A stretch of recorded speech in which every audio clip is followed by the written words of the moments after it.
Most Canadians think the TFSA is just a simple investment account, a place where you put a bit of money away, let it grow tax-free, and maybe dip into it for a vacation or a new car. But here's the truth. Once you retire, especially if you've built up significant wealth, the TFSA becomes so much more than that. For high net worth Canadians, the TFSA isn't just a savings account, it's a tax control account. In fact, how you use your TFSA in retirement can determine how much tax you'll pay over the next 20 or 30 years, whether or not you'll lose old age security benefits to clawbacks, and how smoothly you can fund big expenses without touching your RRIF. If you spent your entire life carefully building wealth, the last thing you want is to watch unnecessary taxes eat away at it just because you weren't using your TFSA to its full potential. So today, we're going to talk about how wealthy Canadians use their TFSAs differently in retirement and why these strategies are just as much about protecting your income as they are about growth. Hi, I'm Alex Kellerman, certified financial planner with IG Wealth Management. I help Canadians in their 50s and 60s transition from saving to spending with a plan that minimizes taxes and maximizes clarity throughout retirement. If you'd like to learn how these TFSA strategies could fit into your retirement plan, book a call with me using the link in the description below. So part one, what most people get wrong. When most Canadians retire, the focus naturally goes to their RSP. When do I convert it to a RRIF? What are my minimum withdrawals? How do CPP and OAS fit into this? And the TFSA tends to become an afterthought. The common thinking is, I'll just leave that money in there to grow and only touch it if I need it. But that thinking is incomplete. If you treat your TFSA as a static growth account, you miss out on its real potential, flexibility, and tax control. Here's what wealthy Canadians know. In retirement, the TFSA becomes your most flexible source of tax-free cash flow. It can be the difference between paying 40% tax on an unexpected withdrawal and paying zero. And it plays a key role in keeping your income in the right tax brackets year after year. The TFSA isn't just a savings account anymore, it's a planning account. Part two, real numbers, real risks. Let's see how this actually plays out with real numbers. Imagine a 67-year-old couple with 1.2 million in their RSPs, 250,000 in TFSAs, 300,000 in non-registered investments, and they need 90,000 a year to maintain their lifestyle. If they simply pull 90,000 from the RRIF, their taxable income is 90,000. That puts them right at the OAS clawback threshold, which means every extra dollar pushes them into clawback territory. Now let's restructure. 60,000 from the RRIF, 15,000 from non-registered, 15,000 from the TFSA. The total spending is still the same, 90,000, but taxable income drops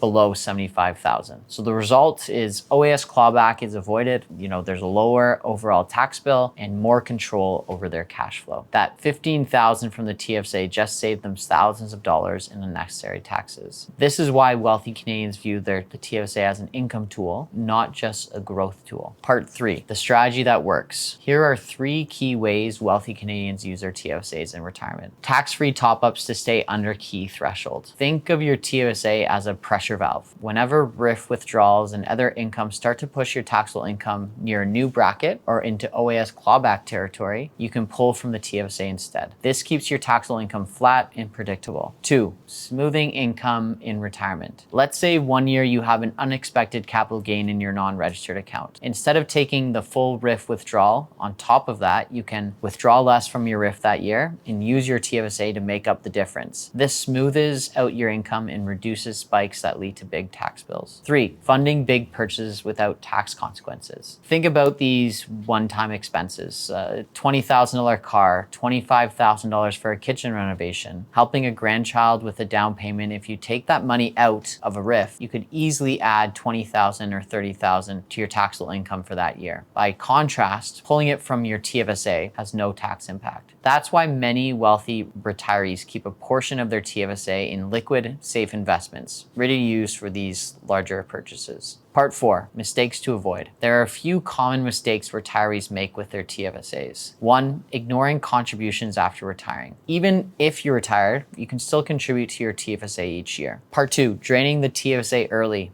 Don't spend your TFSA first just because withdrawals are tax-free. It often makes sense to let it grow and use it strategically later. 3, using the TFSA like a checking account. Frequent withdrawals for everyday spending reduces the long-term power of the account. And number 4, not coordinating your accounts. RRIF, TFSA, non-registered, all three need to work together. The TFSA alone won't save you taxes if it's not part of a broader plan. Part 5, what you should do next. By the time you reach retirement, the way you use your TFSA changes. It's no longer just a savings account. It becomes one of your most important planning tools. And this is where most Canadians leave opportunity on the table. If you have a 7-figure portfolio, here's how to put your TFSA to work strategically. 1, build an income map. Start with a year-by-year income map of your retirement. Look at your planned RRIF withdrawals, CPP and OAS income, and non-registered investment income. Then add your spending needs on top. This map shows you exactly which years you need extra income and how much of it could come from your TFSA without affecting your taxes. 2, use the TFSA as a buffer. Decide when your TFSA can act as a buffer.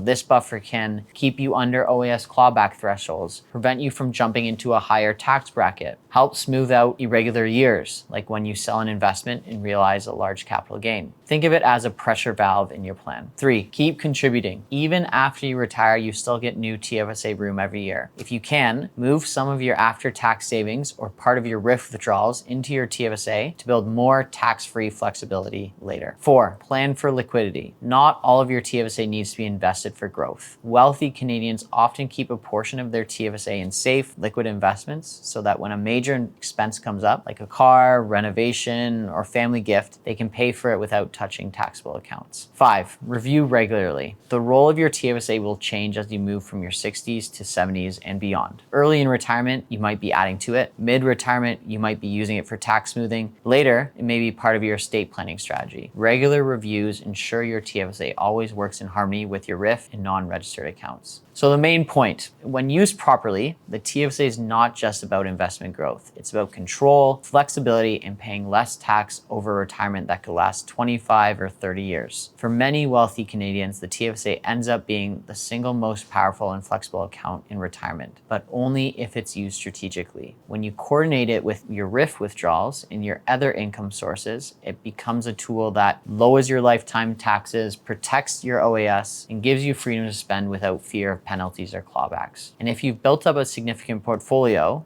these advantages add up to tens or even hundreds of thousands of dollars over the course of your retirement. The key is that none of this happens by accident. It happens with planning. If you want to see exactly how your TFSA should fit into your retirement income plan, click the link in the description to book a free, no obligation consultation with me. We'll review your RRIF, TFSA, CPP, OAS, and non-registered assets, and I'll show you how to align them so you're spending confidently, not guessing. And if you found this video helpful, please like this video and share it with someone who's approaching retirement. You've worked hard to build your savings. Now let's make sure you're using every tool available to protect it. Thanks for watching, and I'll see you in the next video.